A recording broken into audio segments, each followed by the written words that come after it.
Welcome, everybody. On time, brand new podcast.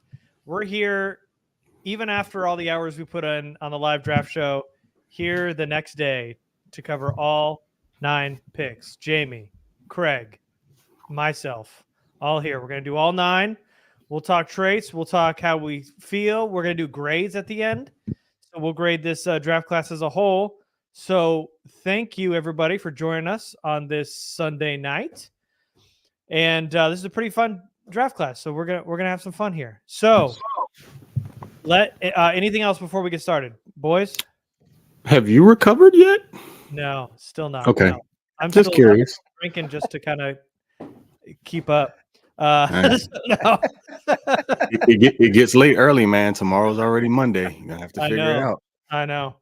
I'm gonna be dragging tomorrow. But since you guys are here, make sure you subscribe to the YouTube, join the Patreon, join the Discord, go do all that stuff because we got a lot coming up. But first, it's the draft class. And let's get started. First round. It is Joe Alt. I know a lot of us wanted Malik Neighbors.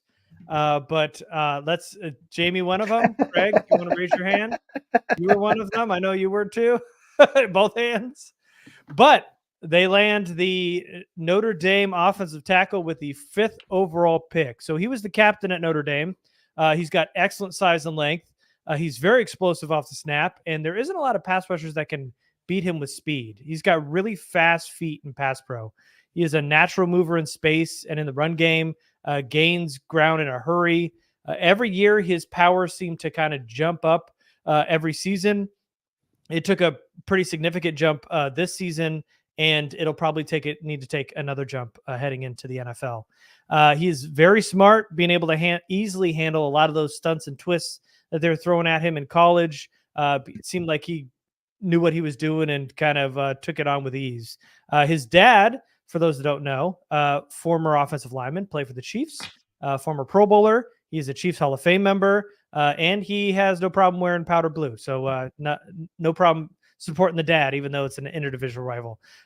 Joe Alt feels like the more you watch him as maybe the most can't miss prospect in this entire class, in my mind. No real question marks.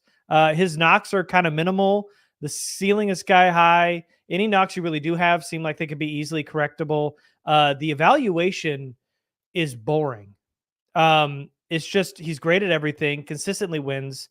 There aren't a ton of pancakes, or he doesn't really have a mean streak. He's just a tackle that doesn't lose.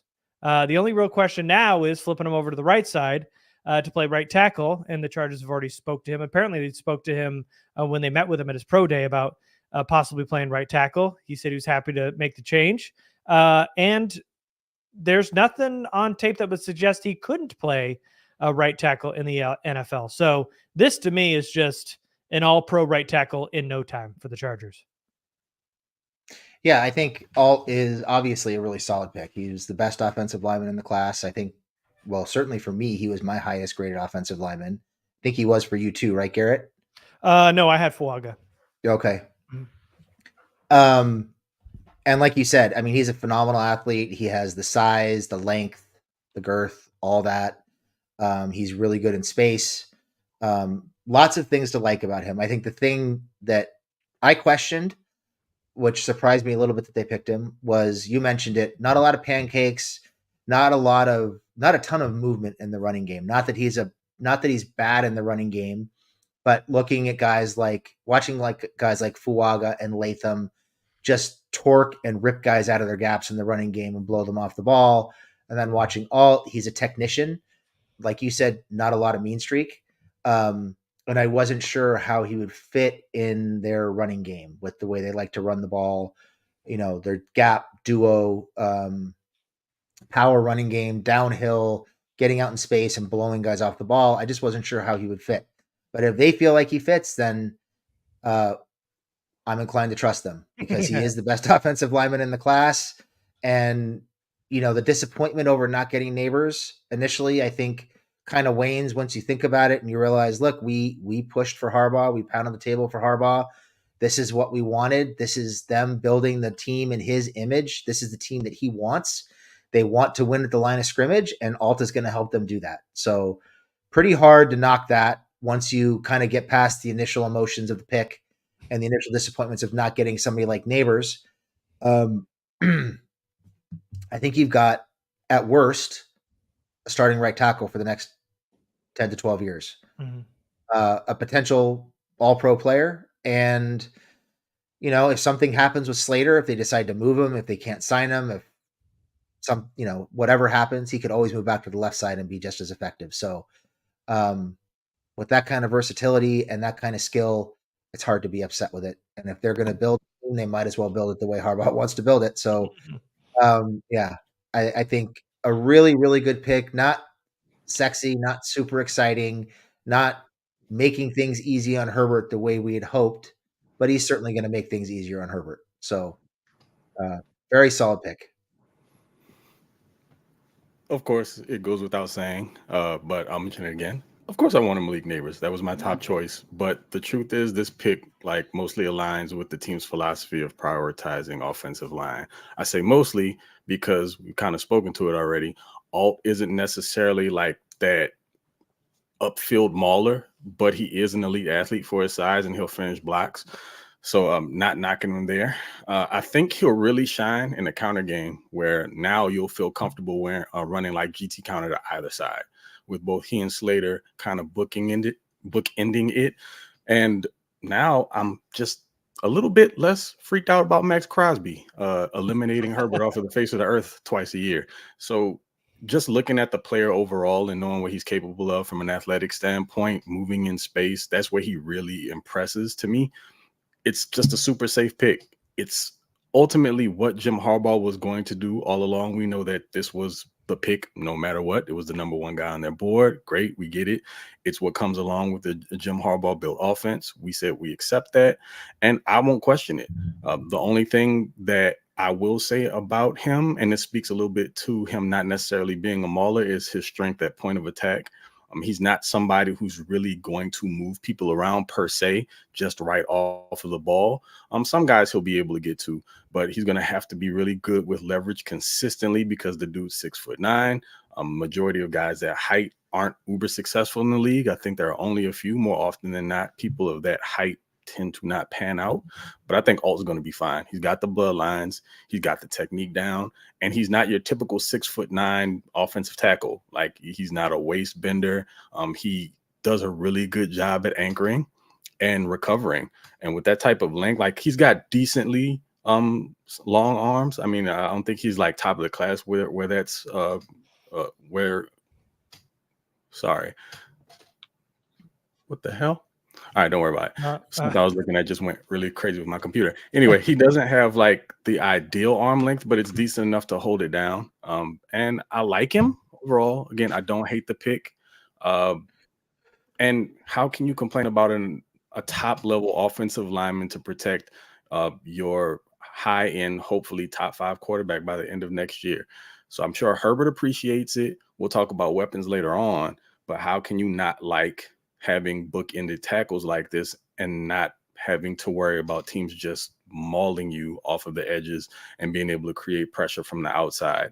So yeah, I understand the fit. Ideally, I would not like to have had a top 5 pick go from playing left tackle over to right when he's been a career left tackle, but I trust this offense, the coaching staff more so than anything, and I think the offense would be just fine. So I'm all good with it.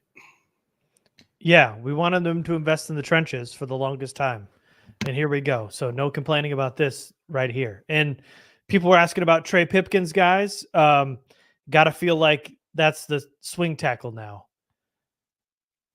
on the roster, right? You would think so. I mean, kind of thinking what Harbaugh said about Pipkins being one of the 5 best offensive linemen. I'm going to consider that coach speak until proven otherwise. But yeah, right now you would have to think Pipkins is a swing tackle. Yeah. So I'm sure he's going to play a bit. I mean, if he sticks around, I don't foresee them moving him, but it's quality depth. And there are going to be some sets out there where he's being used as an extra tackle in those jumbo sets. And yeah, I mean, it all kind of plays into having that extra protection. You know that he can do it on both sides. So yeah, good. Swing tackle, fine.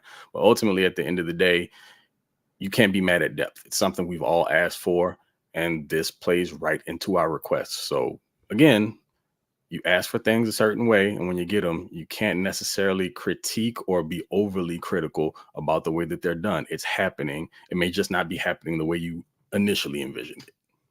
Right. And we said it on the stream, but I think it bears repeating that obviously the three of us wanted Malik Neighbors at 5, but that doesn't make this a bad pick at all because Joe Alt is a great player. Unanimously the top offensive tackle across almost everybody's boards and a great fit for the Chargers here now playing right tackle. So let's move on to round 2. Jamie? Before we move on to round 2, I know that's being discussed in the chat right now, and I think it's worth bringing up here. Would you guys move Rashawn Slater to the right side for Joe Alt at this point? Is that something that you would be considering if you are a Chargers decision maker? Do you want to piss Rashawn Slater off? I mean, it's time to pay him. It's coming up. And we know that right tackles typically don't make. Well, that just changed a bit, didn't it? The highest paid tackle in the league currently is a right tackle now as of a couple of days ago, isn't it? If I'm not mistaken. I mean, but I don't necessarily think that it's a good idea to approach Slater with that. I mean, I guess if you want to ask him and see if he's cool with it, I wouldn't doubt that he's a team player, but he's pretty much entrenched himself there at left tackle. Now, he has experience playing right. He could do it. I'm not saying it wouldn't be successful. I wouldn't be against it. I'm just curious as to how it would make Slater feel and if he would be receptive to it. You don't want to piss that guy off. You definitely want to keep him around. Yeah, I'm not doing that. I'm not moving my all-pro left tackle to right tackle. He's already set. He's already an NFL starter. He's arguably a top 5 to 10 left tackle in the NFL. I don't think it makes any sense to move him to left tackle, even if Joe Alt's a career left tackle in college. It's a much easier transition for him to go to the right side than move Slater and then you got a rookie on your left side. That's just there's too many moving pieces. I'm keeping Slater where he's at, and I'm putting all a right tackle. I'm sorry. When I was talking about right tackle, I was talking about Penei Sewell. I know I didn't mention the name. Oh. No, I think I agree with you guys. I think a couple of reasons I wouldn't move Slater. One is the guy toughed it out on 2 bum ankles all year last year and still was pretty damn good in the second half of the season. He had his struggles early in the year and he settled in and played much better later in the year. So I would want to allow him to see how he's going to play healthy. He's earned the position. He's an all-pro at the position. I would not move him. I also think that if they're serious about wanting to make this a place where offensive linemen want to come play, moving your all-pro left tackle right before he's ready to get paid is not a great message to send to other offensive linemen. So is it a possibility? I guess, but I think at least for this year, I would leave Slater where he is, and I would ask the rookie to move. And I think that's what the team will do. Yeah, if it ain't broke, don't fix it. We know Slater's perfectly fine when he's healthy. And to say that he played on 2 bum ankles, I mean, you could tell there was a little bit of drop off in the game, but he still performed at a very high level. Yep. Did I say Pro Bowl left tackle instead of all pro? That's what the chat's saying. Anyway, I meant all pro if I did say that. All right. Let's move on to round 2 now. Jamie, oh man, I put first round here. Second round, wide receiver, Lad McConkey out of Georgia. Yeah, so you've got first round, 5th overall selection here for him. Yeah, I just said that, Jamie. I know. I'm fixing okay. It. My bad. Move on? All right. It's been a long weekend, man. It has, man. I'm fried. So am I. I'm trying to put these graphics together last minute. Jesus. All right. So this is a pick that I was not crazy about at first. Didn't love trading up for him. Went back and watched him again. And initially my thought was I don't understand how he makes things easier on Herbert, like Neighbors would have. Yes, I was still hung up on Neighbors. So going back and watching him again, Lad is a guy, he runs a 4.39. He isn't the biggest wide receiver 5'11", 190-ish, I think, something in that range. Probably kind of maxed out frame-wise, not going to get a whole lot bigger or stronger, but that's fine. He's twitchy, he's explosive, really, really good with the ball in his hands. I think the thing that really stood out to him watching him a second time when I had a chance to watch more tape was just how good he is with the ball in his hands after the catch. And you see that at all levels of the defense. You see that when he's catching bubble screens and tunnel screens. You see Georgia putting him in motion and getting him out in the flat against linebackers, making people miss, running his curls, his digs, his outs, things like that. He's so explosive with the ball in his hands. Craig said in a private chat, it's like his ankles are rubber. I mean, he's able to stop and start. There's not really any sacrificing of speed when he's making his cuts with the ball in his hands. He sets up blockers like a running back in a lot of ways. And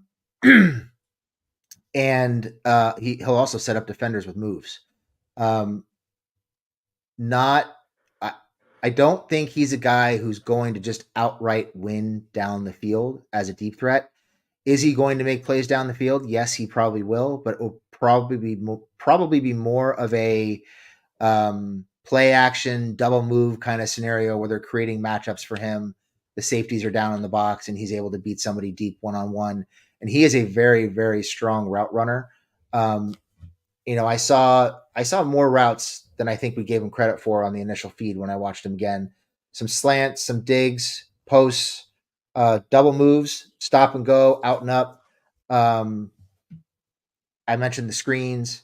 So he runs a pretty diverse route tree, and the stats say he's effective at pretty much all of them. He creates separation, and he's able to accelerate through the catch. So I think there's still room for some nuance in his route running, maybe changing the pace a little bit at times. But overall, very good route runner, and he's going to be, I think he's going to be an easy button for Herbert in a different way than Neighbors would have. Whereas you're looking at Neighbors as a guy who's going to catch a pass, a 7-yard slant, and turn into a 75-yard touchdown. I think McConkey is more of a guy who's going to catch those screens, catch those curls, make somebody miss, and give you 15 to 25 yards and a chunk play as opposed to taking it to the house. But he's going to be deadly in 2nd and 5, 3rd and 4th situations where they can get the ball in his hands in the reverse game, in the screen game, in the manufactured touch game, and just let him create after the catch. So a lot of positives here. And I think he's going to wind up being a good ad.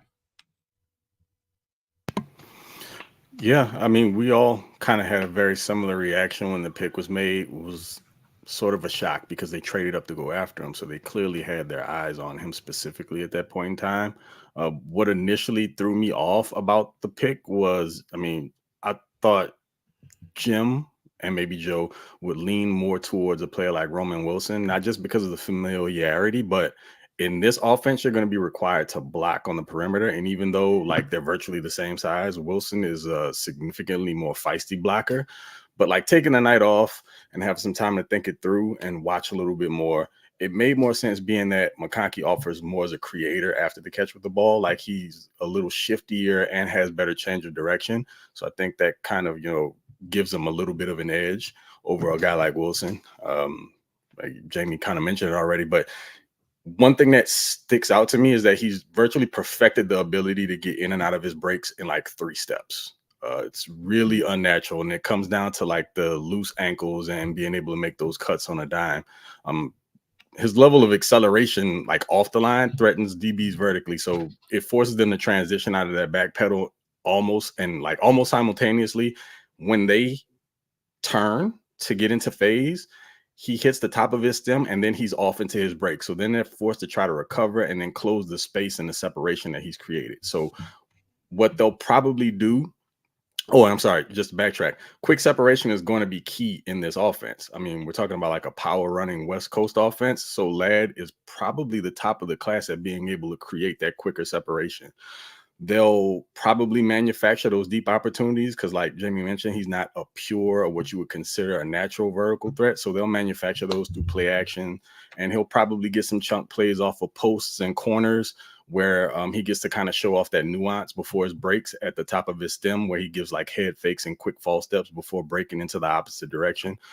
And I mean, case in point, man, they're probably just gonna bludgeon teams in the run game, in the short and intermediate passing game with Ladd, move the chains a bit, and then once they get you to commit with your safeties, then they're gonna take the top off with play action, and then you'll see those big plays and busted plays where Ladd's probably running scot-free or has about 10 to 15 yards of separation, where he may be put on a double move or something like that and left a cornerback in their wake, and safeties are playing too far up and have committed to the run.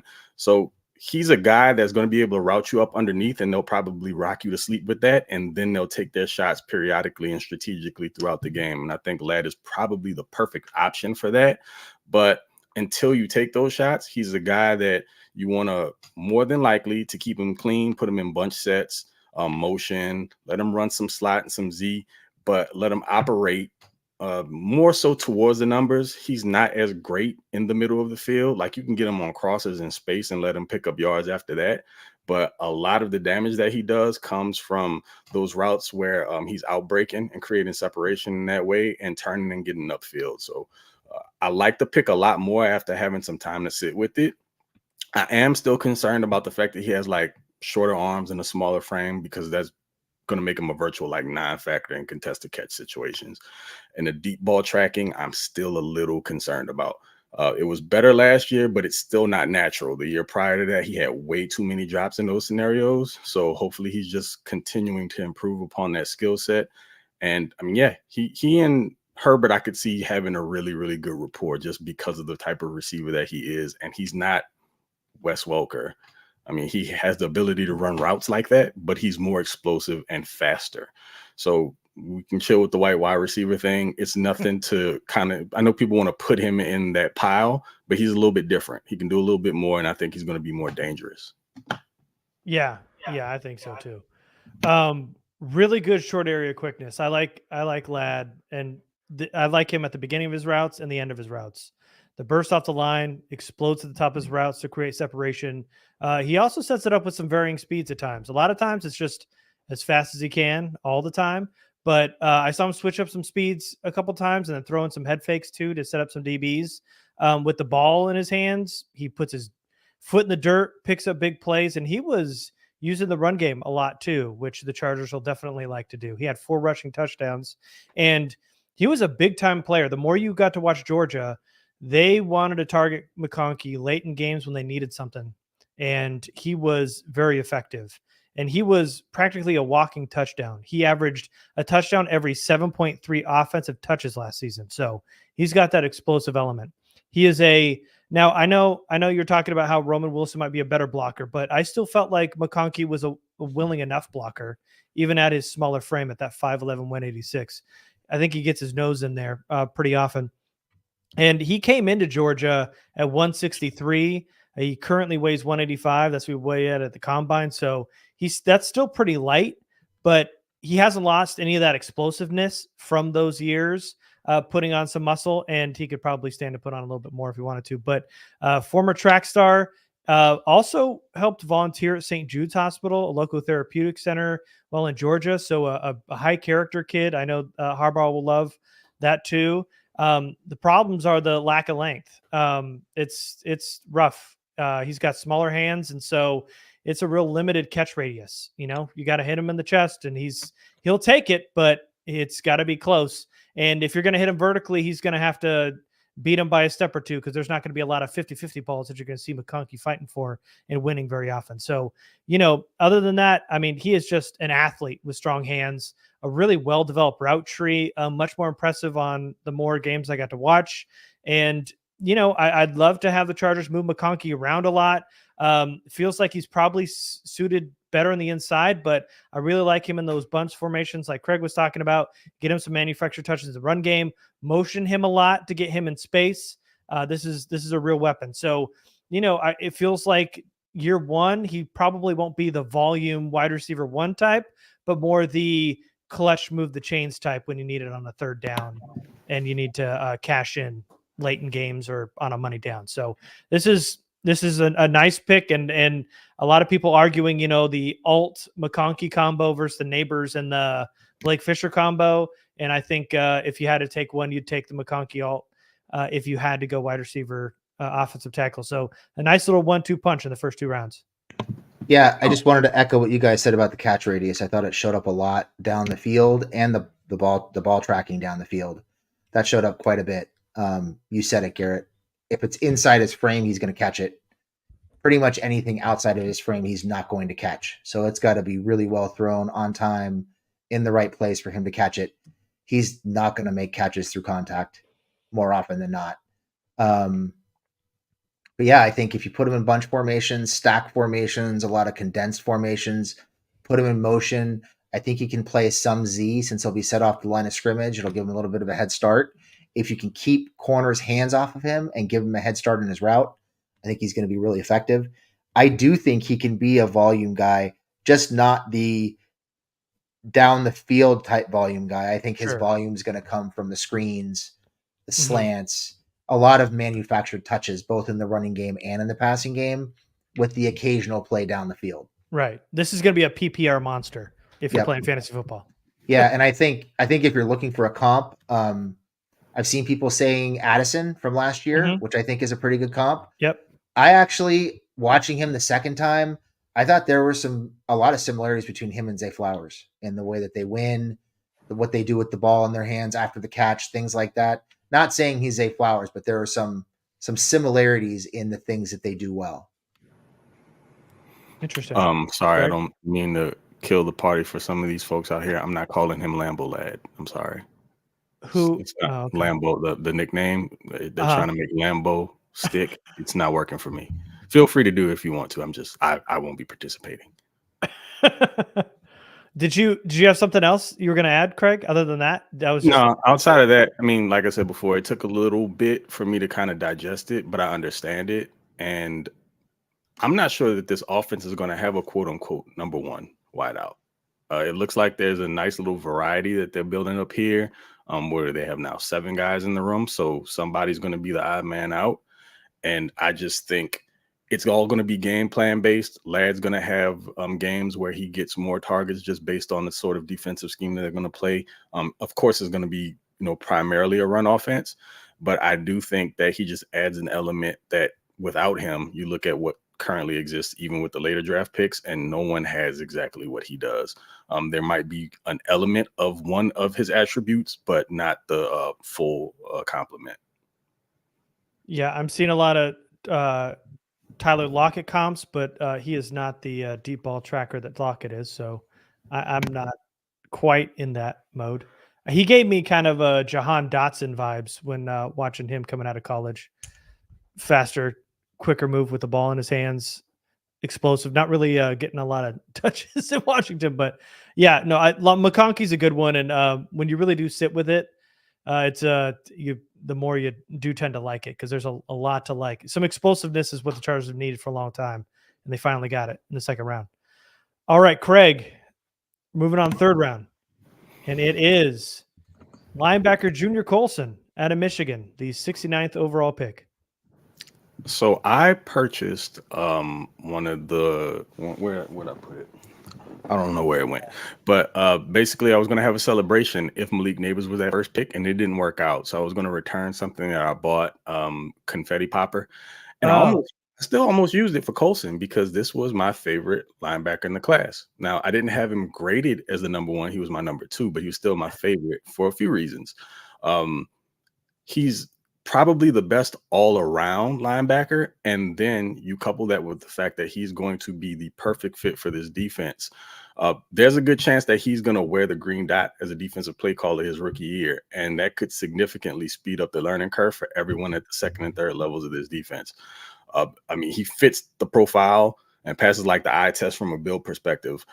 He played middle and off-ball linebacker in Michigan, but he just looks like what you would expect from a Mike linebacker. He's really well proportioned. He's got a really good frame, pretty stout against the run, and he can be a deterrent there at the second level. I like the fact that he's athletic enough to shoot gaps, but what I really loved about him was his ability to, and I went back and watched the Natty, and I saw a ton of this, his ability to scrape and pursue. So he doesn't really get caught up in the trash. He can diagnose in the backfield, basically can follow the play with everything that's in front of him, not lose sight of the running back, and he triggers downhill to make plays sideline to sideline. So I know a lot of people said that he's not all that great of an athlete. On film, I don't see that. I think he's an above average athlete for the position, and he has the size to complement it as well.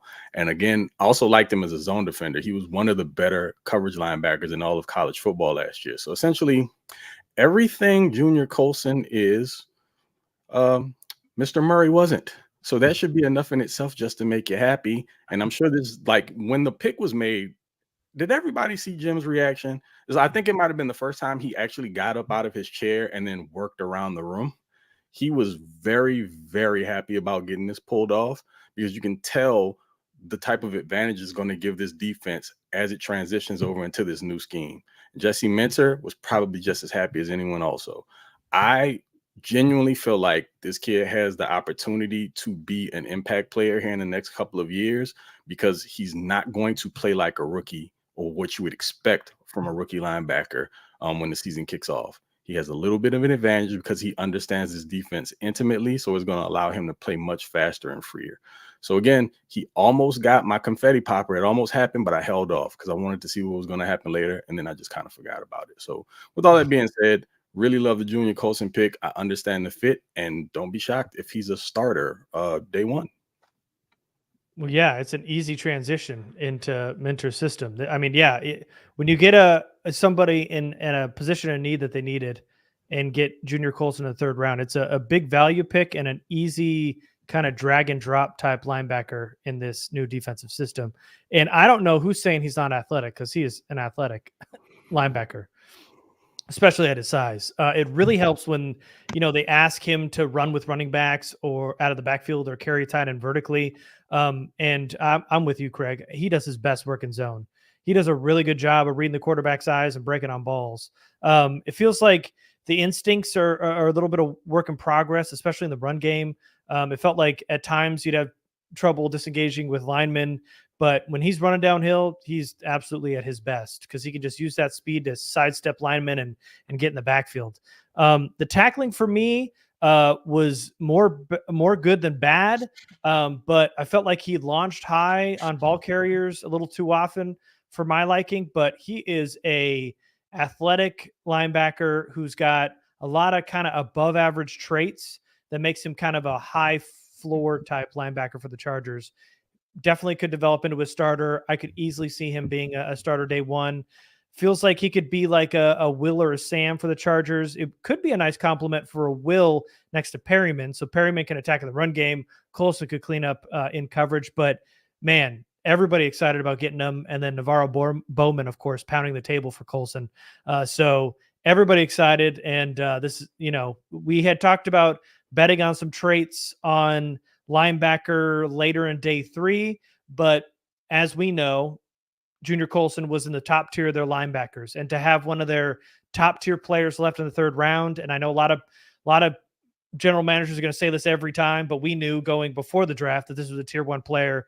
They really got one of their tier 1 guys in the third round. Yeah, I think the value here is great. I think the fit is pretty much perfect, because he's going to know the defense more or less inside and out. He can step in and play right away without having to figure things out on the fly. I love him as a downhill run stuffer in particular. I think he's really good when he's able to pursue between the hash marks. He's really effective in the box. I think the further you get away from the hash marks, some of the pursuit drags a little bit, but really good in zone coverage, does a good job of leaping into different passing lanes and getting his hands up and breaking up passes. I just think he's a smart, athletic kid who is probably just starting to scratch the surface. And I mean, the only real knock I had on him again was I didn't like him so much as a sideline to sideline guy. I didn't think he was as athletic as some of the other guys who were at the top of the class, but you see him knifing through gaps, sidestepping tackles, sidestepping blockers, I should say, and pursuing inside the box and making plays behind the line of scrimmage. He's going to make this defense so much better, and he's going to take a lot of pressure off other people who might have had to call the plays. I'm assuming he's probably going to have a good shot at getting the green dot this year, because we know Derwin doesn't like that, and he was probably Derwin was probably the leading candidate up until they got Colson. So take some pressure off Derwin, free him up to make some plays, get a guy who I think could probably play Mike. You could probably see him play any of the three positions and just let him run with it and allow Perriman and Henley to rotate in situations that make sense for them, for their skill sets. I mean, having Colson and Henley on the field in coverage situations could be a lot of fun. You Yeah. can see a lot of balls getting tipped, a lot of opportunities for turnovers. So that could be a real advantage for them on third down. What about you, Craig? Where do you see him fitting? Oh, I think he's going to be the Mike. And just like Jamie mentioned, you can rotate Henley and Perriman. Perriman is going to be your early down linebacker on running downs, and then on third downs and obvious passing downs, you throw Henley in there. And then you've got some real athleticism at the second level. You don't necessarily even have to sacrifice, say, an extra safety to come down into the box to play in coverage because you feel really good about that type of athleticism against the pass. So I fully see him being a full-time Mike. He can move around, like the versatility is there. If you even want to use him in some scenarios as a rusher on the outside, he's athletic and strong enough to do that as well. So that rotation now, I feel a whole lot better about. My biggest concern was always going to be Perriman having to be on the field in obvious passing downs and teams taking advantage of that. And I mean, it's still going to happen from time to time. There can be hurry up situations where you can't make those substitutions. But, you know, if you're thinking ahead, and I'm sure Mentor, being all defensive mind that he is, will be able to anticipate some of that stuff. And I like what they have now in that rotation. Yeah. I particularly like that third down set with Colson and Henley at the second level, because I think there's a lot of things you can do with that. There's a lot of things you can do with that in coverage, and Henley also is a kind of an athletic freak and a really good blitzer. So it gives you some options there. And again, you don't have to go to 6 defensive backs. You know, you can keep your linebackers on the field and still play nickel. So it gives you some personnel advantages there too. Yep. All right. So we move on to day 3. And it's first up here, the 4th round pick, the 105th overall selection, defensive tackle Justin Eboigbe out of Alabama, or Egg Boy, as we were calling him all day yesterday. So big kid, 6'4", 297. Even feels like he has a little bit of room to grow if you wanted to put some on that frame. He is a high motor D lineman who flashed more pass rushing chops than I thought on first watch. A nice little club rip, a pretty mean bull rush. And when Eboigbe gets stalled out in line of scrimmage, he's going to continue to fight. He collected a ton of tackles late in reps, some cleanup sacks just by outworking the offensive lineman. Eboigbe does an impressive job absorbing blocks at the point of attack, eating up double teams. He's not very athletic. He doesn't have much flexibility, but he broke out this past season, 64 tackles, 11 and a half tackles for loss, 7 sacks. And he kind of made a huge leap in 23, because before that, he didn't have a season with over 19 tackles or 1.5 sacks. So he really broke out. And he did have a significant neck injury in 2022, but seems that that is behind him. But Justin Eboigbe, scheme versatile, will most likely play from 4-eye to 3 tech, even put him in nose if you want to a little bit, but he's going to be a run defender with some nice developing pass rushing chops that might come a year or two later, but you can kind of see hints of that right now. But really, this pick was made to be more physical up front, and Eboigbe is a guy that'll help do that. Yeah, he's a guy who's going to provide a lot of hustle and effort and energy. He is, like you mentioned, high motor, high effort. He never takes a snap off as long as he's on the field. And I particularly like him as a guy who is able to shoot some gaps and penetrate upfield. I don't like him as much if you're asking him to take on double teams. But if he's allowed to penetrate and get upfield, he's pretty tough to block. He's got some pretty good short area quickness. His first step off the line is pretty good. Some issues, I don't know if you guys saw it. I thought there were some issues with contact balance. He'd get through a gap and kind of lose his balance and fall down. So some areas to improve on there with core strength and things like that, and improving flexibility.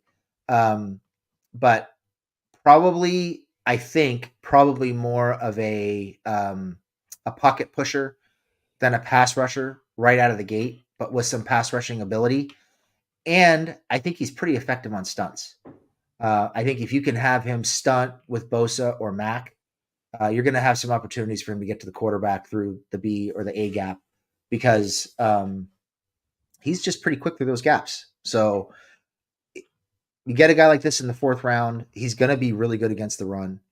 Very, very disruptive against the run. Not always a finisher necessarily, but very disruptive.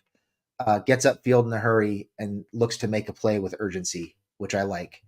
So yeah, I think, we heard the Chargers had anywhere from a 2nd to a 3rd round grade on him, depending on who was in the room. Not sure that I would have gone that high, but in the 4th round, you get a high energy guy like that for the defensive line. You can start to see how they might be trying to remake the line a little bit with a room full of basically just guys on the interior. And he murdered Michigan in the national championship game, which is probably a big reason why he got drafted here. So left a lasting impression. yes, he did. Absolutely. Yep. But again, for a 4th round defensive tackle, like you mentioned, 3 technique, 4 eye, 5 technique. He could play some base end if you need him to, and move the pocket, disrupt the quarterback, even if he's not necessarily getting to the quarterback, and be a weapon against the running game. All good things. Trench pick.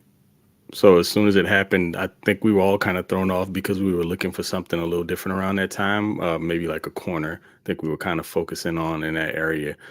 But ironically enough, and I mentioned this on stream, so I started making a Harbaugh's guys list like 2 days before the draft, and he ended up in the 4th slot just randomly because I was looking for guys that seemed like they fit the profile, and his name popped up, and I started rewatching. I'm like, dang, I don't know why I didn't really notice this guy before. I guess because you're looking at everything else that Bama had on the defense, but he really stood out. What I'll say about him is, to me, this is their Chris Jenkins. It kind of like the games almost, I'm not going to say completely parallel, but they're similar. You're talking about a stout and powerful run defender that won't offer a ton as a pass rusher, but he will absolutely like muddy things up. And he'll force QBs off the spot in the passing game. It won't be because he's utilizing like swim moves or all these different hand techniques and everything like that. He doesn't have that in his bag, but what he is just power based, and he will forklift guys into the backfield.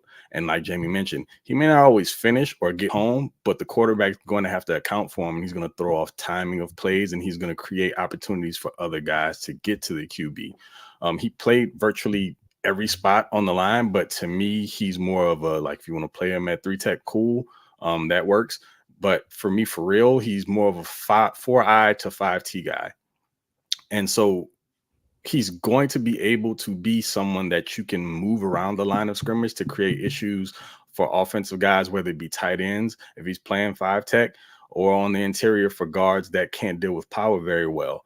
His length and strength combination is going to be a real issue also for tight ends and linemen that are late to kind of shoot their hands and have suspect anchors.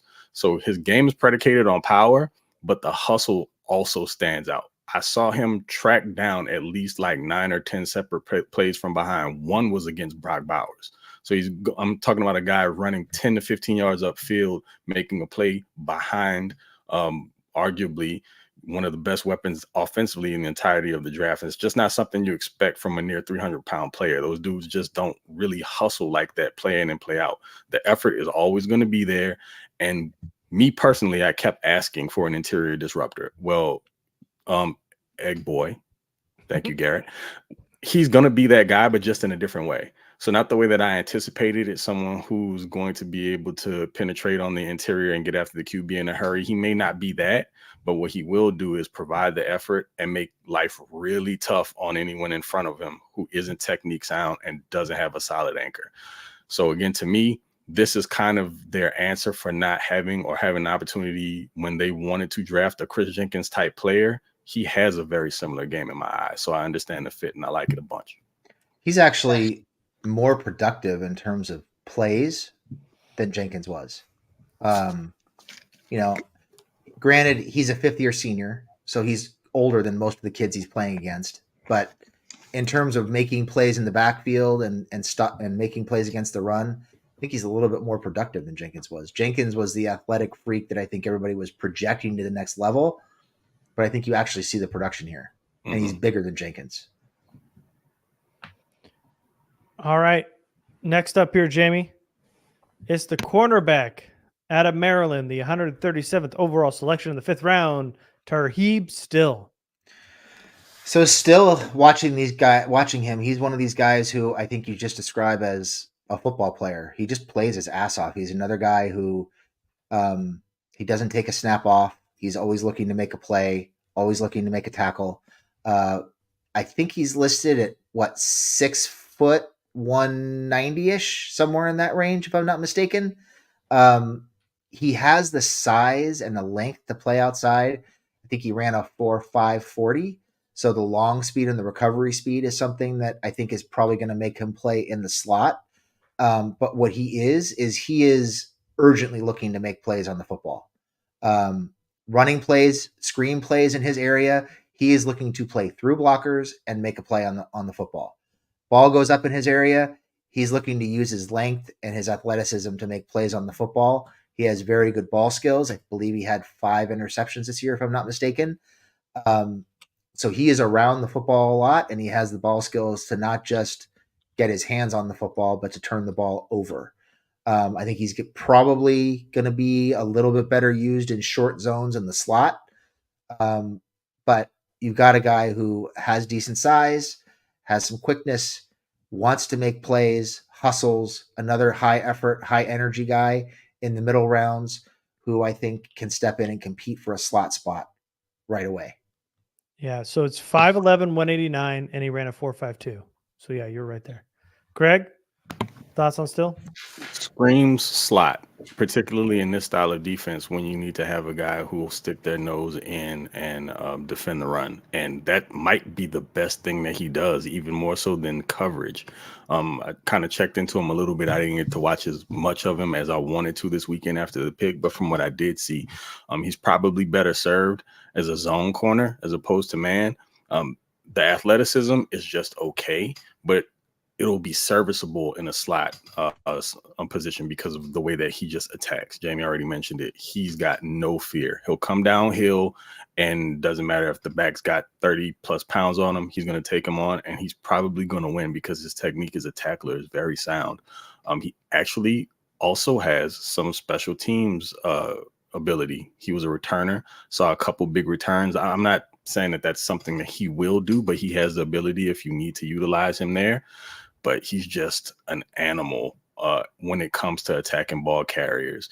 If he loses a rep in coverage, you can trust him to get the ball carrier to the ground. He takes pretty good angles. He's going to have to work on his footwork and his back pedal and transitioning into phase. But other than that, I think that he's very well suited to play closer to the line of scrimmage on the inside because of the chaos he could create, whether it is against the run or if you want to send him on those nickel blitzes, he's going to come like a bat out of hell towards the quarterback. That's also going to work when attacking the run as well. If you want to send him on kind of a run blitz from the nickel position, you can do that. I would actually like to see him play a little bit of hybrid safety because of his ability in zone coverage and his eyes and anticipation.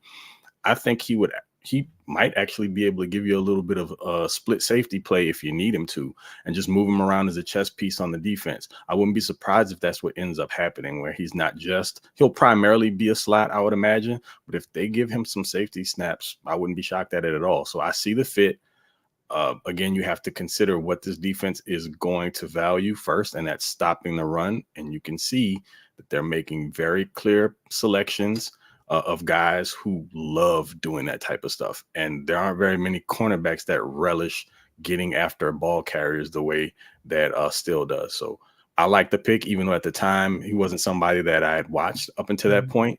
But looking at some of the tape that I did see and giving a little bit of an evaluation based on what I had some time to watch, it makes sense.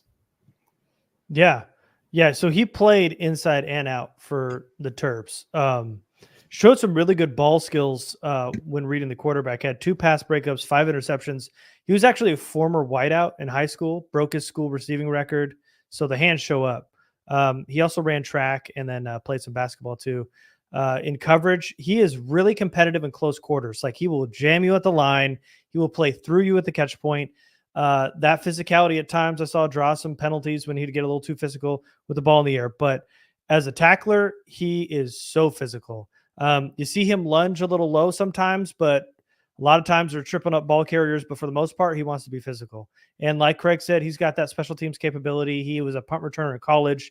But though the size is nice, the length is a little lacking. Like to see him put on a little bit more muscle, a little slender. But, man, he's got the versatility to play outside, inside. They'll probably rotate him at both, but he's probably going to be inside. And this serves as some nice DB depth with some real special teams ability. So you got a guy, like Craig said, that's going to want to stop the run. You get some DB depth, a guy that can rotate inside or out, or maybe even play free safety or strong safety in the box if you need him to. But a guy that's got the ball skills and the speed to be able to keep up with anybody. So this is a nice, at the very least, nice DB depth and some special teams ability. They clearly have types that they're looking for also, because he has a similar temperament to Mikey Sainristil. So it's almost like they know they weren't going to get the guys that they would prefer for the defense, but you can get someone similar skill sets. And former wide receiver, Sainristil, still former wide receiver. I think he might be a little bit bigger than Sainristil is. Sainristil may have a little bit more with regard to anticipatory skills and coverage, but has that same mentality to want to come and get down and dirty on the inside in the running game. So you actually have a bigger version of that, and a guy who may not be as athletic as Mikey is, but I wouldn't say the drop-off is that far from the type of games that they play. I'm not calling him Mike Sainristil at all, but they play a similar style of ball. All right. Yeah, because I think, if I'm not mistaken, he ran a 4.52. Yeah. Yeah. All right. All right. Next up is you, Craig. The next 5th round pick. They traded up, so they swapped their 4th and 5th. And here's the 2nd pick in the 5th round, 140th overall. It was cornerback Cam Hart out of Notre Dame. And this was another one that almost got me to pop the celebration off, because I love Cam Hart. There's a lot of these in day 3, huh? Yes. And this is like, I would say that, the later round picks were probably more exciting than even the earlier ones. Yeah. Just because they're deeper guys that we put some time into, that we had a personal attachment to. It almost feels like watching your kid grow up, right? Like someone that looks like they might be maybe a little bit of an underdog, and then you just see them kind of flourish and they end up, making something out of themselves. So it was really interesting to watch Cam on film, because there is so much untapped potential there, but you can see that he's been coached up really well. And it's another guy who flipped from wide receiver to cornerback. We're talking about an elite combination of size and a pretty good athlete for someone who's 6'3". Super competitive, and didn't give up a single touchdown in over 300 coverage snaps last year. Like, there were games where teams just wouldn't throw to his side whatsoever. And one of his best showings was against Marvin Harrison Jr. So I'm sure that caught some of the attention of the guys on Harbaugh's staff. And he sort of went the Richard Sherman route, or he's kind of going that route. Again, people don't freak out. I'm not calling him to do Richard Sherman, but similar paths. Back when Harbaugh started at Stanford, they flipped Sherman from a wide receiver to cornerback, and Hart's kind of doing the same thing. So he is being converted wide receiver himself. But you can see that he's still developing because the ball production isn't there. He can sometimes struggle to find the ball when it's in the air and getting his head around. That can be coached up. It's just the traits that, if he can be cultivated properly, can turn him into something serious on the outside. I like the fact that he's not afraid to come up and lay the wood on the outside in the passing game. I'm sorry, in the running game. Guys that are taller tend to have issues in those low man win situations, but he doesn't. He actually dips his hips pretty well when creating contact, and he's looking to put people on their backs in a mean and nasty way. He's not just a wrap-up tackler, even though he does need some technique work. But again, keep in mind, this is a guy who was playing wide receiver, so he's still learning the position. But I'm trusting that this particular coaching staff will be able to take all those requisite skills and turn him into somebody that in the next 2 or 3 years could be one of the premier type corners in the NFL. Now, he had some issues with shoulder injuries in college. I think he had surgery on both shoulders. So hopefully everything's on the up and up there, and they can help get him, what did Herbert say? Make them harder to break. So hopefully they can do that, get him in a training program, and kind of help to alleviate some of these potential injury situations. But Cam is just a guy, when you're talking about just a big outside corner that you can ask to be physical with any type of wide receiver. I mean, shorter, shiftier guys may give him issues, but if he can get hands on people, he's going to create all kind of problems with timing. And he'll be able to run with the bigger wideouts as well, as you saw him do with Marvin Harrison Jr. So love the pick. I understand the fit. We were begging for more of a boundary cornerback to deal with some of those bigger, elite, heavier XY receivers. And now you have it. Question is, how soon can he see the field? Because there does need to be some development, but at least he's an option on the roster, and hopefully he progresses quickly. Yeah, I think Hart is another really good example of a guy that the Chargers, they let the board play out and they got him in a really good spot. You could argue they got really good value for him. I think there were a lot of people in the live stream during the draft who would have been thrilled with him in the 3rd or 4th round. And to get him at the end of the 5th just shows the chart, and we'll talk about this more when we give our grades, but it seems like they really had a good read on what everybody else was looking for and where some of these guys were going to fall to. And they were patient enough to wait it out and get them in the right spot. And in some cases, get them in even better spots than I think most people would have anticipated. So, and Hart's a good example of that. I think, Craig mentioned he's a big kid, 6'2", 6'3", 207. He's almost built like a safety.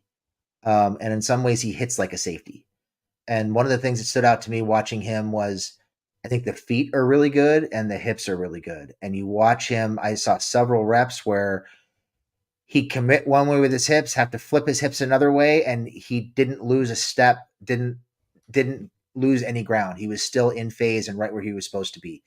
So I think that speaks to the kind of the level of athlete that he is, and the way that he's able to change directions with receivers at the top of their routes without losing a step or without losing ground. I saw some of the same things Craig saw with the hitting. I saw him come down in the screen game a couple times and blow up receivers, actually kind of lift them up off the ground and drive them into the ground. Saw him come up and hit some running backs.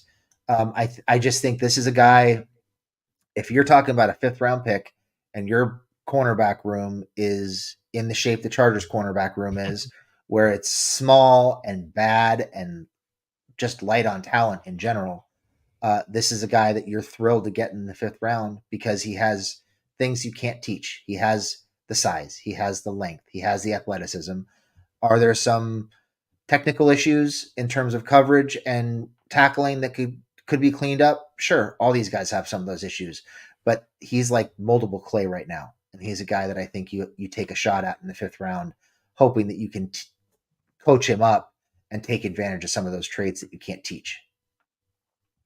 Yeah, you'd love the size and length and height at the corner spot in a guy like Cam Hart.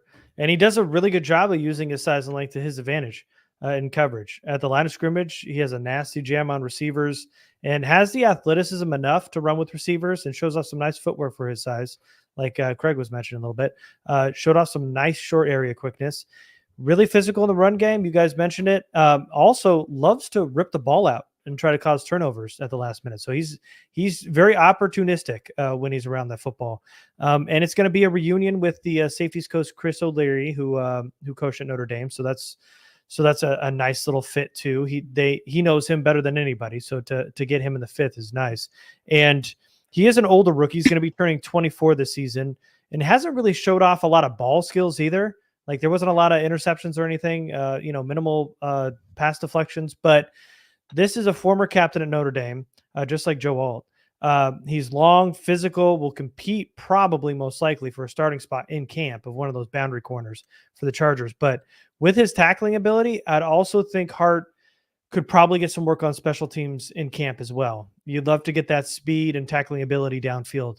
So I could see him pitching on special teams and right away competing for one of the starting spots. And if not, very nice depth here. And a good spot, too, because if he doesn't start again, he's kind of a guy that's needs to be coached up a little bit for a year or two maybe before he really can hit his stride, or at least you hope he can. So even if he doesn't start this year, a nice little developmental piece that could come in handy a year or two from now. Yeah, and a start of a run here of players who they probably see as having special teams value. Absolutely. So then the very next round is a fun one. This is running back Kimani Vidal from Troy. He was the 181st overall selection in the 6th round. He is short and stocky running back. He's got some real burst, though. Showed off some great vision and patience in college. He finds the hole quickly, really kind of digs his foot in the ground and explodes. It's kind of a one cut and go type runner. Finds the hole quickly. You can really make defenders look silly in the open field, like the guy in the back of this image here that we got for Vidal. He forced 94 forced missed tackles, which was 2nd in the FBS last season. In pass pro, he uses that little squatty body to win low and hold his ground. He is fearless in pass pro. He was a true workhorse at Troy because he was really the only weapon there, and he finished with tons of production. Ran for over 1,600 yards last season, 14 touchdowns on 297 carries. He ran the ball 680 times over the last 3 seasons. So that's a lot of wear and tear, but he's not a guy that's going to be getting a workhorse type role with the Chargers. He showed off some nice hands also as a pass catcher too. So really good hands in the pass game. Not really a short yardage back, kind of lacks real long speed. Like he's got the burst, but he's not going to outrun a lot of people for huge gains, like a 50, 60-yard touchdown. But he has the burst, the patience, the vision to contribute in the Chargers backfield right away, especially because Vidal is a weapon out of the backfield. He likes to throw his body around in pass pro, so not a guy you really have to take off the field. So it really feels like this could be a player here that could be battling Gus Edwards, J.K. Dobbins for snaps about mid-season if he really starts to turn it up, because he's got some real juice in the backfield and not a guy, you don't love the wear and tear on a college running back that gets that many snaps, but when he's an RB3 going into camp right now, RB4, depending on where you see Spiller, that he's not going to get, 20 carries a game. So he's going to be able to preserve himself a little bit, but also add a little juice that the running back didn't have. This running back group, at least. Yeah, I think I also saw that he led the nation in 10 carries of 10 or more yards last year. Yes, something along those lines. So, showing the ability to make people miss, grind out tough yards, and create explosive plays out of the backfield, which is something the Chargers have needed for a while. You do worry about, I'm glad you mentioned the carries. You do worry about a little bit about the carries.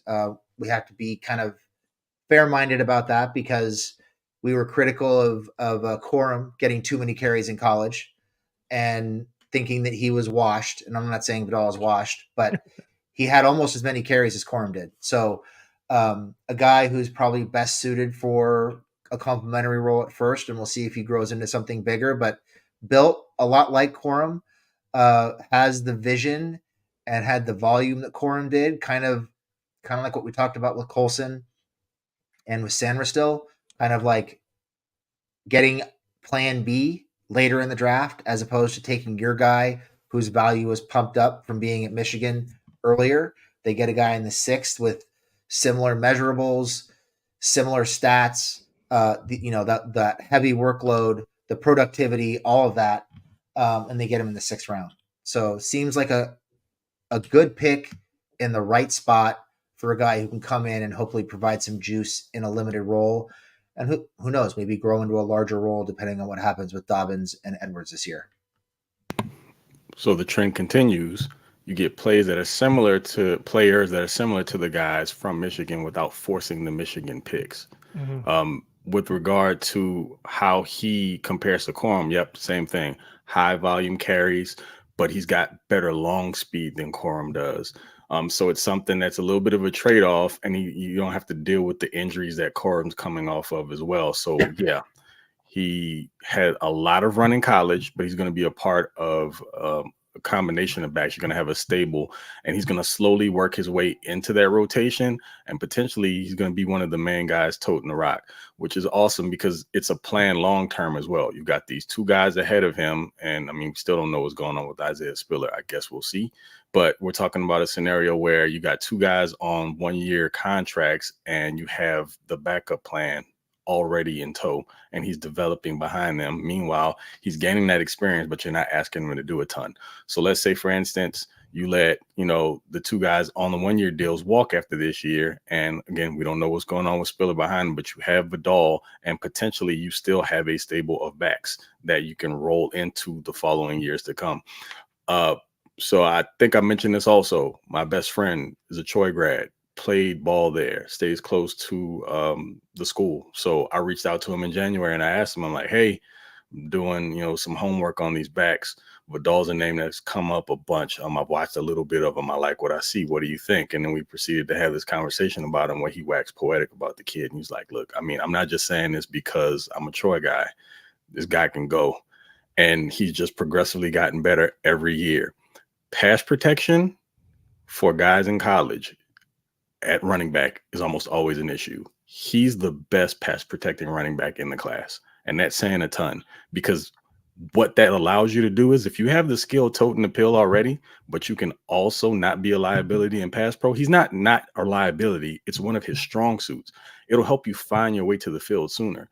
So say, for instance, something happens to one of your lead backs and they go down, and then you have to put in a rookie, and then rookie doesn't have much experience protecting the quarterback. So you're feeling a little weird about it. With Vidal, you don't have that concern, not nearly as much as you would someone else or another rookie in this class, specifically. Vidal doesn't have a lot to offer in the passing game yet, but he's shown that he's got decent hands. When I say in the passing game, I mean as a route runner. He can give you, the basic leak out into the flat, stuff like that. He'll run an angle route for you here and there, but he's not somebody right now that you're going to split out into a slot or something like that and ask him to run a handful of routes. It's not to say that he won't ever be able to. It's just not something he exhibited a ton while at Troy. But as a back that gives you someone who can run inside and out, has decent vision, the other thing that stands out about him is his contact balance, which lends to those broken tackles and yards after contact. He bowling balls off of contact. And sometimes he initiates it, but he does it in a smart way. He doesn't just look to run through your face because he feels like he can. He does a really good job at setting defenders up and waiting until he catches them flat-footed, and then he'll try to run through their chest. That way he has all the momentum and he'll gain an extra 2 to 3 yards. So he's a really, really smart back with all the requisite skills to be successful at the next level, and you don't have to rush him into action. But if you do, you feel confident that you don't have to take him off the field in third down if you need him to stick in and do BPU, blitz pickup, by the way, for those who don't know what BPU is. But yeah, somebody who you should feel really, really comfortable about at the next level. And though he had a lot of burn in college as far as carries are concerned, I think there's a lot of tread left on those tires. And I love the fact that they were able to get him in the 6th round, because there were a few backs that I think we were all kind of looking at and keeping an eye on. He was one of the last 2 for me, and I'm kind of shocked that someone didn't think to take him off the board a bit sooner, with the added benefit of him being a very, very solid guy in pass pro. So I absolutely understand the fit. He feels like he could be a seamless running back in this style of offense. If you want an idea of how he'll be used, go look at Blake Corum, because they have somewhat similar running styles. I think Corum's a bit quicker in shorter areas, but Vidal runs with power. He can run with speed. He can get to the edge. And if you're getting into like midfield, in between the 50 and the 40, he'll break off a house call for you. He may not break it from like 60 or 70, but anything from the 50 in, he's got enough long speed to take it to the house. So I really like Vidal, clearly. And I'm just happy he's a part of the team, because you now have another running back with a different varying skill set that you can take advantage of and game plan around appropriately. One of my favorite picks of this draft. Love everything about Vidal. All right. Now, moving on to round 7, they double dip at wide receiver. And Jamie, they started off with wide receiver Brenden Rice from USC. So I love this pick. And this was a pick that, as we were watching the live stream yesterday, I kept saying, I can't believe he's still on the board. I can't believe he's still on the board. I had a 73 on him, so that's like a late third, early fourth round pick. Getting a guy with his skill set in the seventh, I think, is a huge steal. Rice is a guy who makes the contested catch. He is, in my opinion, he's a true X receiver. He's a guy who can line up outside, beat the press. He doesn't create a ton of separation, but what he does do is he tends to catch the football when it comes his way, and he catches the ball. If he can get his hands on it, he's probably going to catch it. He understands body positioning, so he boxes corners out constantly for those contested catches. He makes a lot of plays in the intermediate range, like 15 to 20 yards on posts, slants, digs, outs. He's nasty in a good way as a route runner and a physical catch guy. He bullies corners with the ball in the air. I think he's probably not going to be a deep threat, but if going into the draft you were concerned with, well, who's Herbert going to throw the ball to in tight windows? Because he's always had that opportunity with Keenan and with Mike, especially. I think Rice is that guy. He is the small window contested catch guy. He's going to make physical catches. I think, if I'm not mistaken, 1 out of every 4 catches he made this year was a touchdown. I don't know that that's going to translate to the NFL, but he makes plays in the red zone. He's great on the back shoulder, great on the fade in the end zone. More often than not, if Caleb Williams needed a big play and he was in trouble, he would just throw the ball up down the sideline on the left side to Rice and let him go up and get it. I think some of the knocks on him, he runs a fairly limited route tree. His route running is not super polished. And he doesn't have great speed. I think he ran 4.5, 4.52, something along those lines. He's not explosive, but he's pretty good with the ball in his hands. I don't know how much separation he's going to create, but that can probably be helped with improved route running. So this is a guy you're looking to help make a little stronger, maybe a little more flexible, teach him how to run professional routes, expand his route tree a little bit, and see what you can get out of him. But I think right away, Rice is a guy who provides special teams value because he's physical. I think you can use it. He's a good blocker in the running game. He looks to make blocks down the field in the passing game when he doesn't have the ball. I think you can slot him in on kick and punt return duties and have him be a pretty effective blocker in those roles. And he has an opportunity to snag an X position in this offense because outside of him and Cornelius Johnson, they do not have a viable option for X on the roster. Well, Palmer, but who knows if he's still going to be around next year. But I think he's got an opportunity to play early in the season, play a lot, probably rotate with Palmer because Palmer's going to play some in the slot too. And I think he's going to be kind of one of Herbert's best friends in tough situations where they need a clutch play. The guy averaged almost 18 yards a catch last year, which is pretty crazy. When you say something like he actually catches the ball, I automatically think that's a shot at Quentin Johnston. And I know that's not on purpose, but that's how bad it's gotten.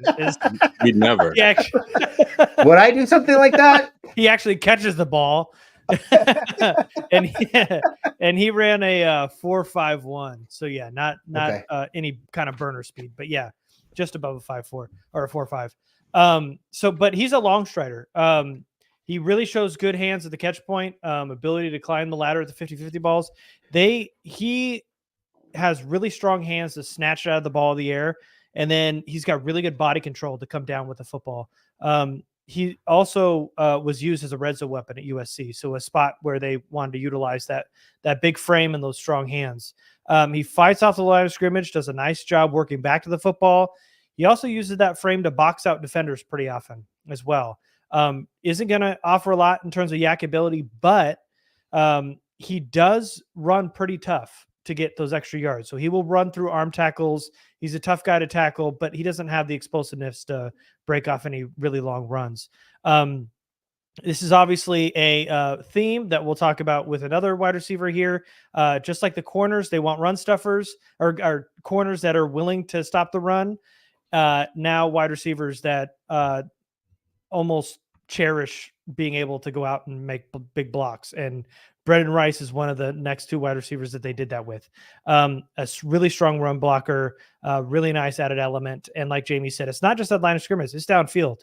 If anybody's running, he's looking to go block somebody. He wants to get some work in. He is a big bodied physical receiver. He's going to be competing for that X spot right away. Could use a year or two with the route running. I totally agree. He needs to polish the route running before he's really heavily contributing as a absolute starter right away.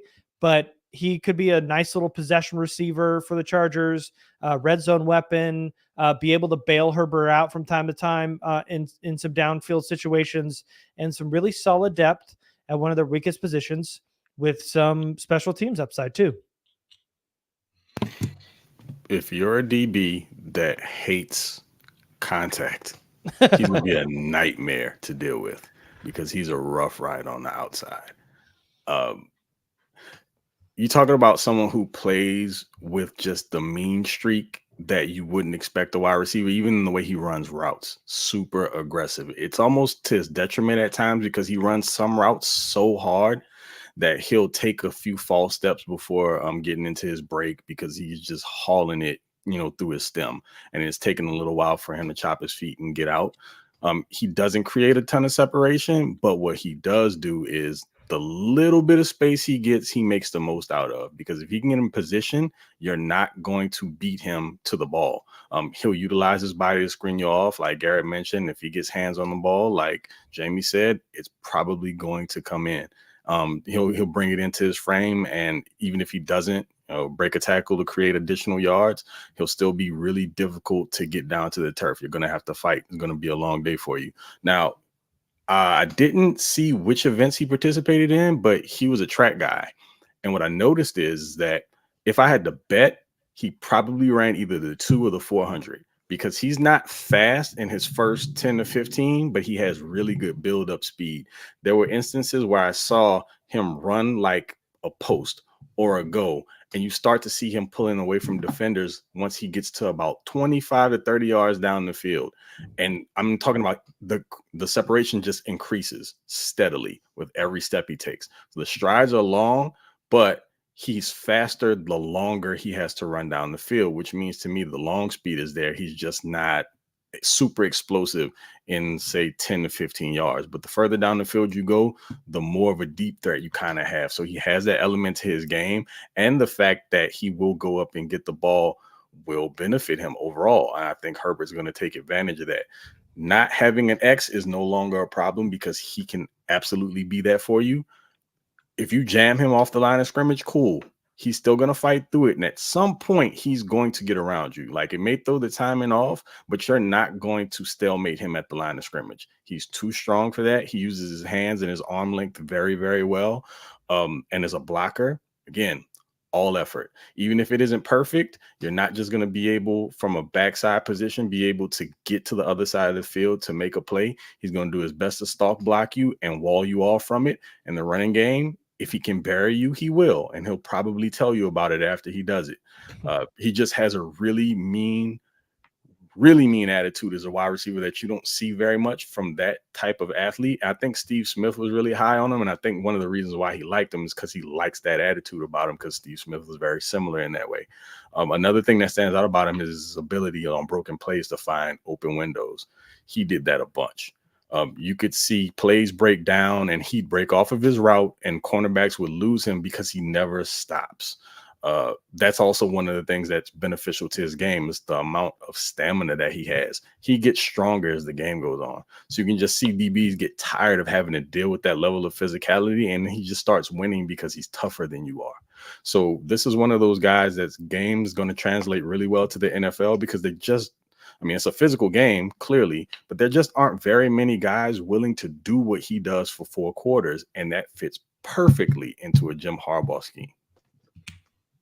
Speaking of Jim Harbaugh scheme, Craig, wide receiver here that you talked about a lot in the live stream, and they end up getting it and double dipping a wide receiver late in this draft. It is the Michigan wide receiver, Cornelius Johnson. Funny thing about when this whole thing started, because we all, for the most part, we're looking at guys that we were pegging to be hardball guys that would make the team. And I always felt it would be at least 2 Michigan players, one offensively, one defensively. This was the only guy on offense that I really was okay with, outside of offensive linemen. But when we're talking about skill players, it was never Corum. For me, it was always Cornelius Johnson.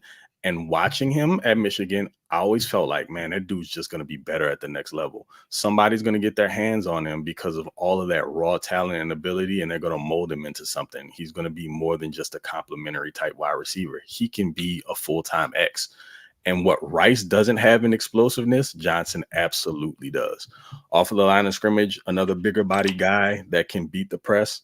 They threw him screens and allowed him to do things with the ball in his hands in short areas of the field. They worked him down the field where he has tremendous speed. I mean, he was a low 4.4 guy, but it looks faster than that on tape.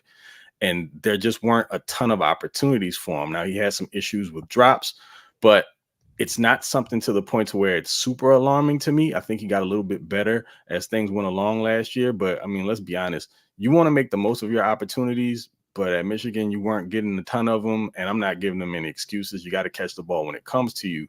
But ultimately, this level of athlete and someone who can be a creator after he gets his hands on the ball is something the Chargers sorely need. So I mentioned this, and I think I said it either in the Discord or a group chat. I'm not saying he's going to overtake QJ's role. What I am saying, though, is what QJ is supposed to be is exactly what this dude already is. What the Chargers probably fancied in QJ when they drafted him is someone that they just got in the 7th round with that similar skill set to be able to take short throws and make bigger plays out of them is very tough to take down. And a guy that you want to bomb the ball to down the field, he can do that also. His ball tracking is pretty decent, not perfect. On top of that, again, another solid blocker. Johnson is arguably, I'd say definitely top 2 or 3 as a blocking receiver in this class. As far as the fit, it's seamless. He's already played at Michigan. He already knows what to expect, but he hasn't played with a quarterback like Justin Herbert. Mm-hmm. And I think they'll be able to utilize that skill set to a higher degree here in this offense with that level of quarterback. And to me, this is a steal because he just needed to wind up in the right place in an offense where he could get a few more touches. And I know everyone's thinking, well, no, that's not what the Chargers are going to do. They're not going to toss the ball around the yard. They're not going to be in a bunch of 11 formations or anything like that. But I can see him working his way potentially up the depth chart, maybe, and being someone who could be an X. It's not just Rice that he's going to be in competition with. And I'm not saying that he's just going to overtake QJ because QJ technically isn't an X. I still don't know what the plan is going to be for QJ in this offense. But he better keep his head on a swivel because a guy like this could make things very, very difficult to find a reason to keep him around, especially when you can get this in the 7th round and then you won't have to pay what you would necessarily have to pay to keep a QJ around in a couple years. Not trying to jinx the guy or anything. I hope he succeeds. But if this doesn't light a fire under you, Mr. Johnson, I don't know what will. Oh, sorry. Also, special teams. He blocked 2 punts. So he's willing to do everything. Which is why he's a 7th round pick. He not super productive, but a good athlete. He blocks, he makes plays on special teams, and there's still a lot of meat left on the bone as a receiver. So a lot of things to work with. And I think it's really interesting, both with Cornelius Johnson and with McConkey. I think both those guys are best used in the same ways that QJ is best used.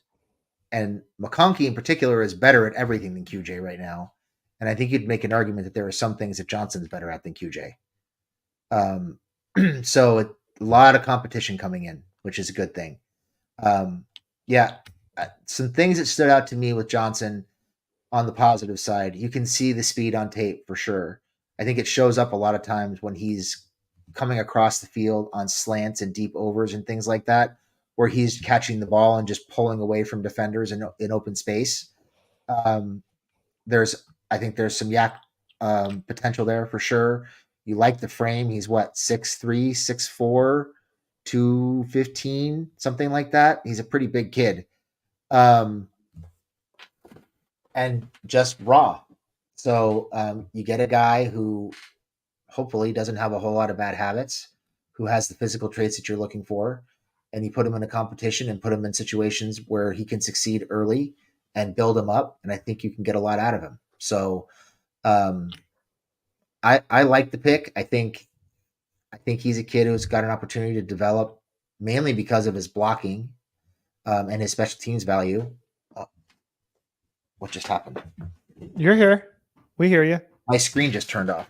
Oh, okay. It never Well, we does hear that you. during the podcast. Okay. But anyway, I feel like this is a nice dart to throw at the dartboard in the 7th round to give you a chance to develop somebody that you're already familiar with. You know his strengths, you know his weaknesses. Obviously, they must feel he wants to play football, or they wouldn't have taken him. So, probably high on the football character and high on the traits. So, definitely a shot you want to take in the 7th round. Yeah. What I like, I haven't heard you guys mention, is really like his release package. Seems pretty well rounded off the line of scrimmage. They used him at all 3 levels, and you love the size and the speed. Above average hands, good concentration in traffic. Does his best work in zone where he can find an open spot. Getting him involved in some crossers helps too, but he does all the dirty work on offense. He was used as a decoy pretty often. He was the extra man on rub routes to get his teammates open. And then, of course, as we mentioned, a really strong run blocker and a big time special teams contributor. So, he struggles to separate from time to time. I think the route running could use some work, but this is the type of physical wide receiver you want and the depth you need, because he does all the little things. He'll make the team because of special teams, I'm sure, but the wide receiver elements might take a little bit, but he's already got a pretty good release package off the line, strong hands, ideal size and speed, and he's going to do everything you ask of him. So you got enough to work with here in Cornelius Johnson to become, a nice depth player for the Chargers wide receiver room in year 1. So now that we've done all 7 picks, fellas, let's talk about grades. Craig, I'll go ahead and let you start. How are you feeling about this overall class with all 9 of these players? Overall, collectively, I'm giving it an A because of how many bases they covered at positions of need with players that, you've got at least 3 starters right off of the bat. And then on top of that, you've got guys who may be able to contribute, whether it be via special teams or potentially work their way into rotations.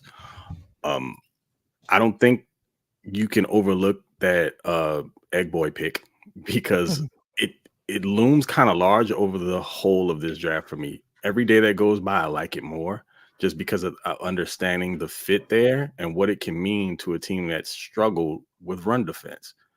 He's going to be a huge linchpin in being able to help to improve upon that.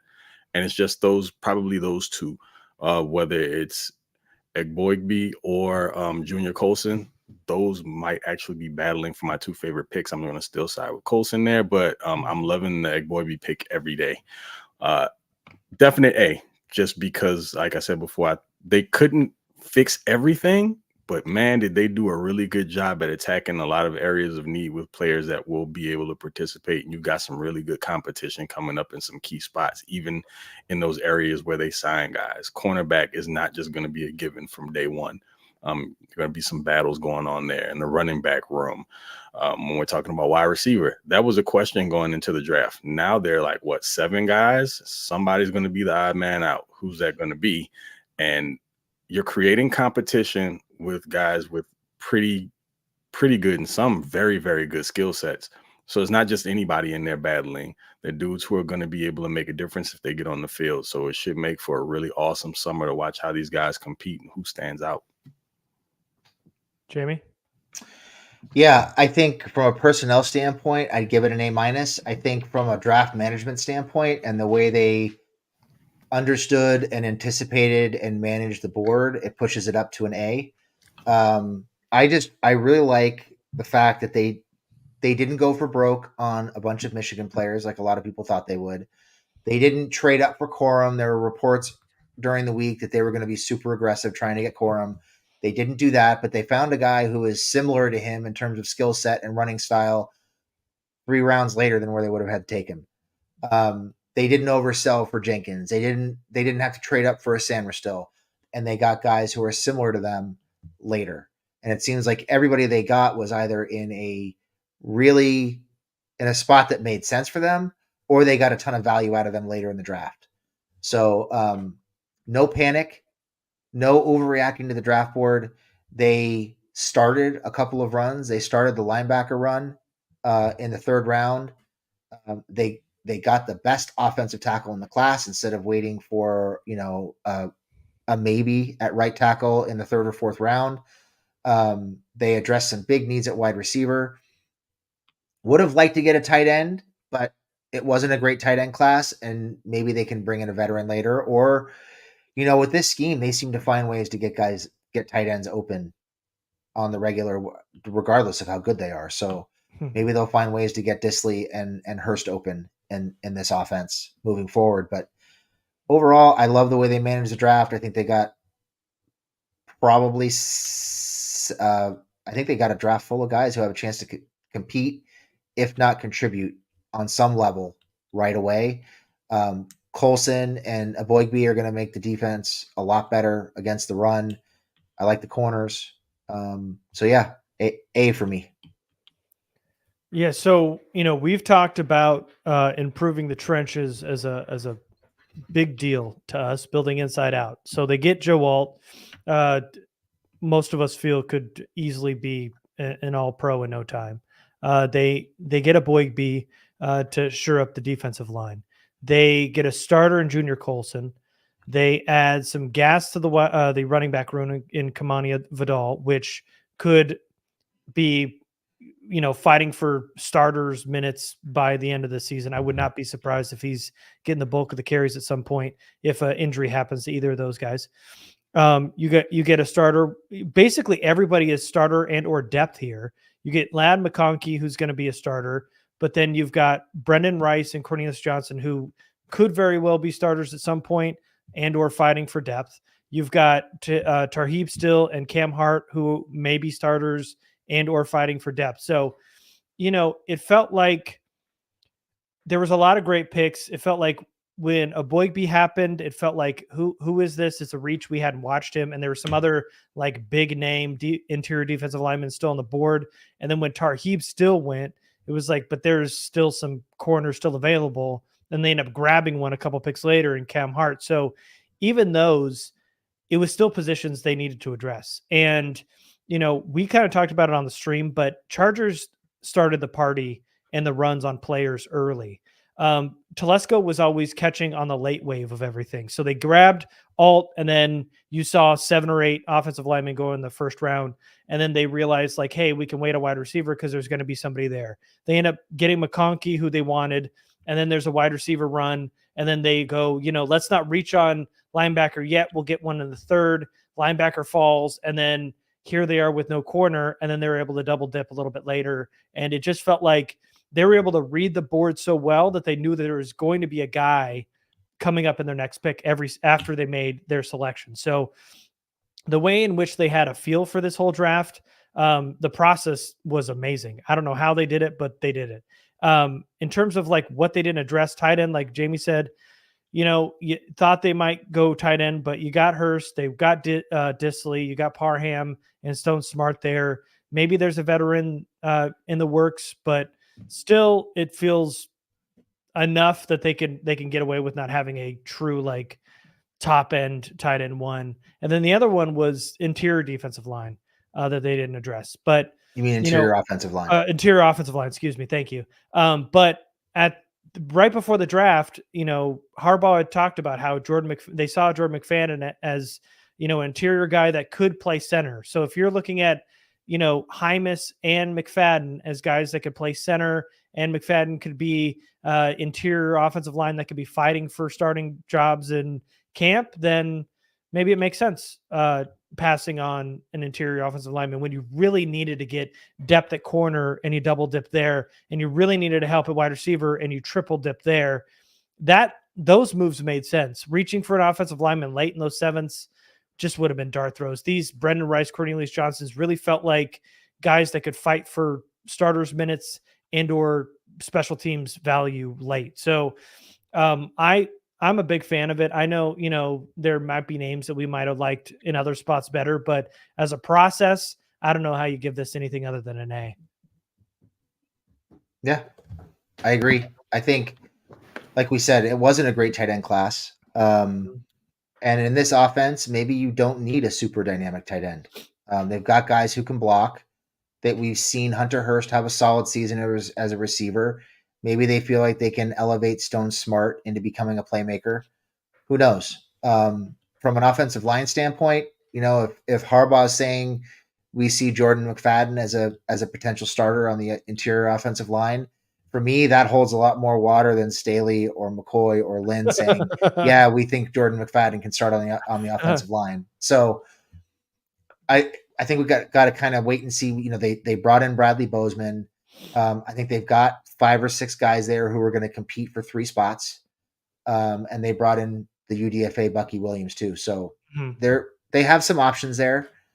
But overall, really hard to be anything but positive about this draft. I think they had a really solid draft, and I think we're in for a fun offseason or a fun training camp. Yeah, and you said Hunter Hurst, but I'm letting that go because I'm letting the Triple H reference fly instead of hating. Did I say Hunter Hurst? We love wrestling. We love wrestling around here. here. Yeah. I let the Triple H reference go. I didn't realize I said that.